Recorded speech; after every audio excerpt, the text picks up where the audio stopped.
From the studios of Farm Journal Broadcast, this is AgDay.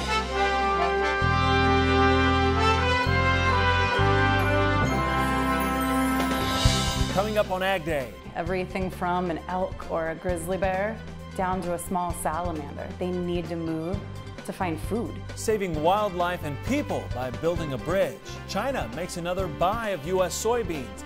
And the latest on what we know about that second round of MFP. AgDay, brought to you by the Chevy Silverado, the most dependable, longest-lasting full-size pickups on the road. Good morning, I'm Clinton Griffiths. It's on the minds of many producers right now. When will that second round of market facilitation payments be going out? Here's the latest on what we know. U.S. Ag Secretary Sonny Perdue was scheduled to meet with the White House Office of Management and Budget on Friday to discuss the matter. As we told you earlier this week, those payments delayed right now. We're told it's due to optimism of China buying U.S. soybeans again and out of concerns about the cost of the program. Perdue telling reporters he still expects the White House to approve that second round despite China buying back U.S. soybeans.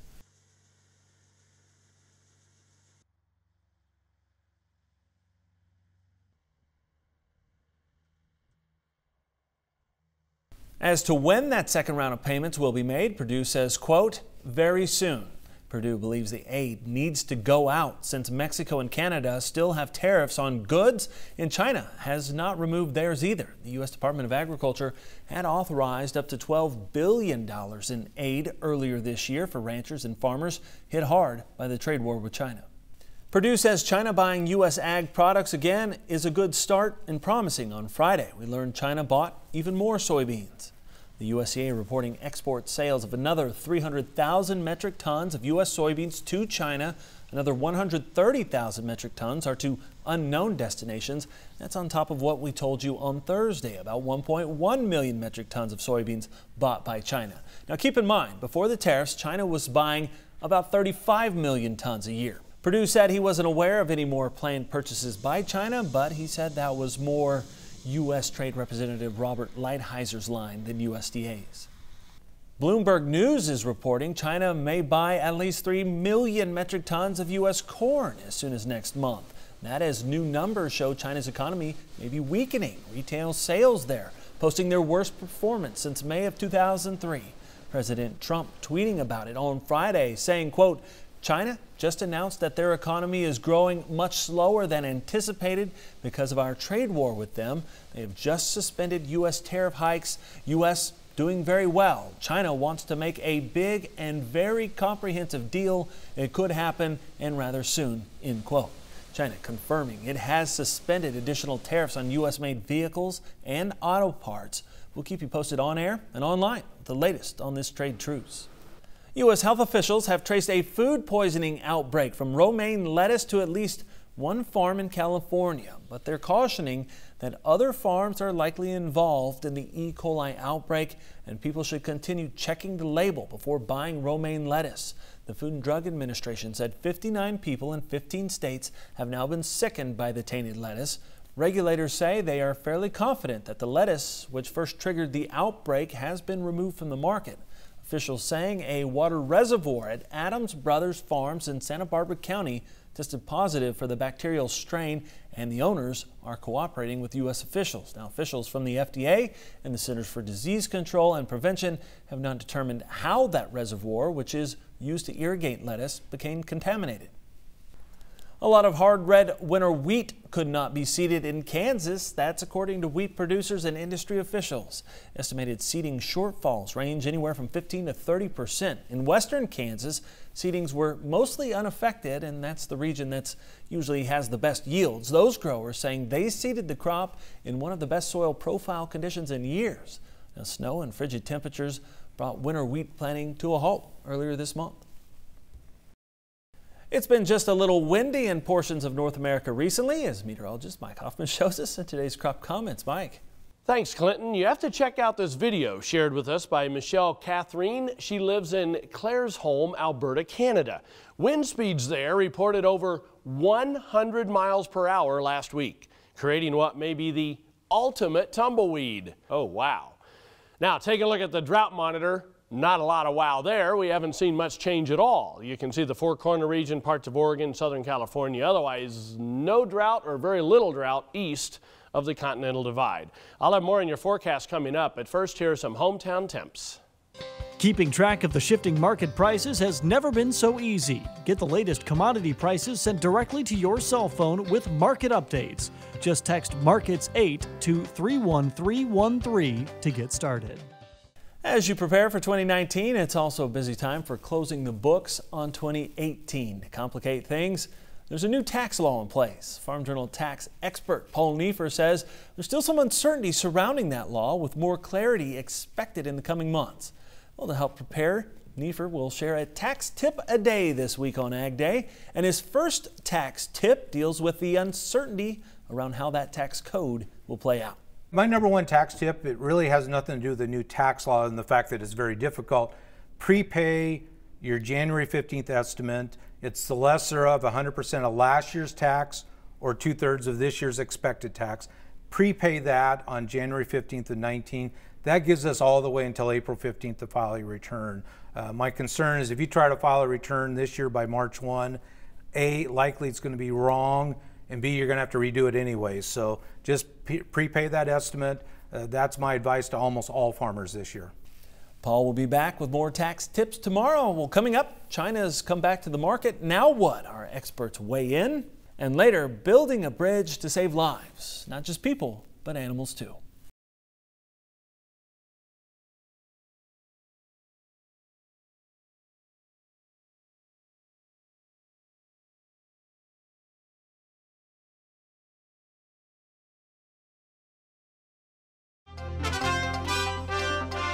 Agribusiness, soybeans continuing to slide on Friday despite China making another buy. Here's some insights from the CME. Today in soybeans, the market was really choppy. The buying excitement because of the China report really is fading. It seems that the trade just turned out to be just not as big as expected, and a lot of selling came in. Even the crush margins are really getting softer and starting to put some pressure on the soybean market. And while it looked pretty strong for a while there, it started to fall off a little bit. Corn also firmed up today. It was a one-day kind of counter trend that raised the prices somewhat, and it stayed relatively strong amidst a lot of other issues that you would normally see this market start to sell off a little bit. But wheat was mixed a little bit today. I think that run up yesterday was just a little bit too much, and maybe there's some profit taking coming in. But the futures did slip after that rally, and interestingly enough, as all fundamentals are really very bullish for wheat. That's all from the floor at the CME Group. Here in Chicago, I'm Virginia McGathy. Here at the Agribusiness Desk today, we have Chip Nellinger and Brian Splitt talking about, all right, what did we learn last week, guys? So much to talk about, really, with China coming back into the market. Brian, we'll start with you. Your takeaways from last week. Well, we learned that China is now here again, and I think that's a big development. You know, whether or not the amount that we got as far as a confirmed purchase is what we wanted to see, sure. I think it's definitely a step in the right direction. I think that as we get into the end of the marketing year, or at the end of the calendar year, I think you still have to pay attention. I've seen it where as you get around the holidays, sometimes you lay off looking at the market, and I think you have to avoid doing that. And I think this year holds some similarities to 2014, where, for example, the corn market that year made the winter high on December 29th. And I remember calling clients saying, hey, you know, maybe we should do a little something here. And it was, well, you know, it's the holidays and let's wait till the new year. And then that opportunity came and went, and then it was down into June. So you had to wait for that summer rally to get the next shot. So, you know, keep your head in the game. Still keep an eye on what's going on. Yeah. Your takeaways from last week, Chip, and going forward? Yeah, I think that, you know, like Brian said, China's here, but maybe the market has done a good job of digesting what we've seen as far as purchases for the time being. So we've kind of leveled out here a little bit. And I agree 100%. I think that now the funds, this momentum we've had to the upside, the funds are now in buy mode, coming out of shorts, maybe getting a little bit net long in corn and beans, coming out of their shorts in wheat. And it has to be an opportunity. If that continues the next couple of weeks into the end of the year, I agree with Brian wholeheartedly. You have to take a look at it as an advantageous move to clean up 18 crop and maybe get a start on some 19 crop as well. Real quick, most important thing to watch in 2019. We've got just a couple seconds here. Well, I think the final crop size in January, and then I'm not a believer that we're going to plant as many corn acres and switch out of beans as some would be. Yeah, Brian, you? I don't know how to quantify what is the most important thing to watch, but I just think you have to keep abreast of what's going on. Stay involved and surround yourself with people around you to help you make decisions, and try not to be behind the curve where you're making decisions at stressful times. If you can have a plan put together and have some targets, it's a lot easier to do that than to make decisions when the market's rallying 10 cents a day in the summer. Oh, absolutely. Appreciate you both for being here. Thank you. We'll be back with more Ag Day in just a minute. Farming has changed. Markets are riskier than ever. For customized, focused commodity marketing, contact Chip Nellinger or Adam Dreyer at 309-550-7213.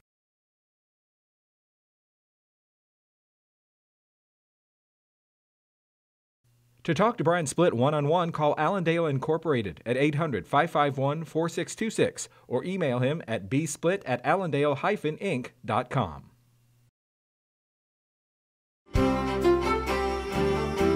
Mike, we've been talking about this, the 2018 harvest. Here it is, the middle of December, and it's still rolling on for some people. That's been the case at my place too. My wife Mary Beth shot this video late last week at our home in northern Indiana. The combine out there running, cutting the last of the corn for the season finally. Of course, we don't know what the yields are yet, Mike, but right. Can you believe that this harvest is still going on? November, December, really wet in places. Well, in this part of the country, November was awful. Sure. We've had a fairly dry spell in December. It hasn't been warm per se, but it hasn't exactly been snowy and real cold either. Speaking of wet conditions, it continues to be wet farther south from where we were just talking in northern Indiana, south of the Ohio River Valley, especially from eastern Texas all the way to the southeast. This is the rain from a week ago Saturday through this past Friday. And you can see it's really been contained to the southern Mississippi Valley and the southeastern part of the country, except for that area of pretty heavy moisture. That's kind of unusual for western Washington there. But let's zoom in on this just a little bit, and you actually will see a small area of purple showing up there. Radar estimates are coming in along the Louisiana-Texas border there, not too far from the Gulf of Mexico, with 8 inches plus. But all the orange is 3 inches plus, the red area is 5 inches. And so it's continuing to be a very wet situation in many parts of this area of the country, and they've had multiple hurricanes earlier in the season as well. All right, the jet stream, we were in that cold pattern for a long time with a big trough in the east, big ridge out west for a good 6-7 weeks.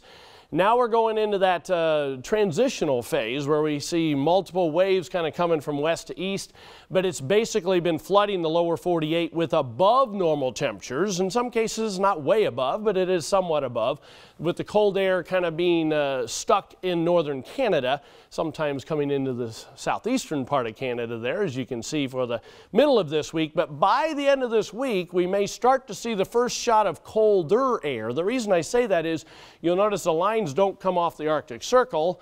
They still come out of western Canada, so it will turn colder. Basically what happens in this situation is typically we go a little colder, a little colder, a little colder, but eventually into January, I still believe it's going to be a very cold month for much of the country, and that's the jet stream. You can see it is going to turn colder, Great Lakes in the northeast. But temperatures this week above normal. Most of the lower 48, only Florida below normal. Precipitation for the week, a good chunk of the middle of the country below normal. Unfortunately, Gulf Coast, East Coast above normal, and the Pacific Northwest. 30-day outlook for temperatures. Now you're going to turn colder in this area, but because of the warmth early, we will go near normal, below normal Great Lakes, above normal southeast and southwest. Precipitation, some below normals in the northern sections, above normal still in the southeast. That's a look across the country. Now let's take a look at some local forecasts. First of all, Burlington, Colorado, plenty of sunshine today, high temperature of 59 degrees, also 59 in Anniston, Alabama, where you'll see a mix of clouds and sunshine. And finally, Glens Falls, New York, mostly cloudy, rather chilly, high around 38. Machinery Pete isn't buying the way some bankers are depreciating equipment. Hey, stay tuned, folks. Coming up, I'm going to be really blunt and tell you what I think of mathematical depreciation models. Join Andrew McRae for Farming the Countryside, a farmer-focused podcast that is all about production agriculture. Farming the Countryside is available wherever you listen to your favorite podcast and is brought to you by Nutrien Ag Solutions, the world's largest provider of crop inputs and services. Machinery Pete isn't pulling any punches when it comes to mathematical depreciation. Here's what he has to say. Well, last Thursday on Twitter, I got a question from, let's just say, John. And John said, hey, Pete, I got into an argument with my lender. He said, now I have a Case Age 8930, and I think the tractor is worth as much or more than it was worth a year ago, but my lender wants to depreciate all my line of machinery 7% across the board. What do you think of that? Well, I won't pull any punches here, John. I think that's BS. I think using any arbitrary number, 2%, 7%, to depreciate, I mean, is it easy to do that? Yeah. Is it accurate? Absolutely not. Let's just use your example of an 8930. Now, Case made that model 97 to 98, so it's 20 years old. Now, if you follow me at all on social media, Farm Journal magazine, our TV show, radio show, you know the litany of examples of 10, 20, 25-year-old tractors in good condition we've seen going up in value. Now, again, let's zero in on your 8930. Average auction price so far this year, $54,180. Average auction price 5 years ago, $51,400. So yes, up in value. Now that said, it's all about condition. Good condition stuff holding to going up, average to rough condition stuff sliding lower. But again, back to this idea of a 7% across the board, you know, there have been years in the past, say 2014, where 7% just would not have been near enough. Back in 2014, 1 to 3-year-old stuff was going down 20 to 25%, while the older stuff was holding much better.